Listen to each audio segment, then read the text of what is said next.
The city of Greenville recently released its High 5 priority budget. They've come to an agreement on what they're going to do with the Gateway Tower, and there's been several new restaurants, one of which even being a rooftop bar concept that's been announced here in the area. Find out more about all these developments and more in this video.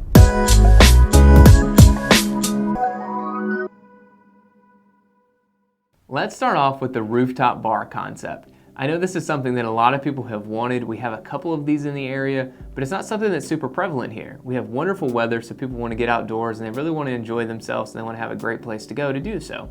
The Matador is opened in several places throughout the US, Charleston being one of them, and overall they serve Mexican food and they're going to have a great bar on that second floor of the rooftop like I already mentioned. Recently there's been a big announcement about a new company moving into the upstate.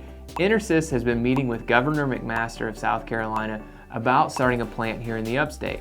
They recently agreed to all the terms and projected in 2027 Intercell will open their plant here. They're planning to invest over $500 million to get this plant up and running, and they plan to initially have at least 500 jobs or more. Their plans are to build a lithium-ion cell manufacturing building. They build all kinds of things from batteries for electronic cars, for phones, for a lot of different things. Intercell plans to build over a 500,000 square foot manufacturing facility that's going to be in the Augusta Grove Business Center. It's going to be over 140 acres. It's going to be developed for this plant. This will be Intercell's second location here in the state of South Carolina. They also have another one in Sumter, South Carolina. They plan to facilitate lithium-ion batteries for a lot of different sectors here in the upstate. We'll continue to track the development of this and see how this goes and the overall economic impact it'll have in Greenville for the years to come. Something that the city's made huge progress on recently has been the Gateway Tower. The Gateway Tower has been something that's been in the works for over 2 years. There's been several different plans and proposals for what this building will actually look like, and at one point it's even been 2 separate buildings. Now the plan, as far as it's being proposed, is one building that would be up to 25 stories high, which would match the tallest building in all of Greenville. The site for this is going to sit where the old Greenville Memorial Auditorium is at. The plan for the building is to be over 12,000 square feet. It'll have shopping, restaurants, residential, commercial, you name it. It'll house kind of everything. They also want to build a pedestrian bridge from that building all the way over to the Bon Secours Arena.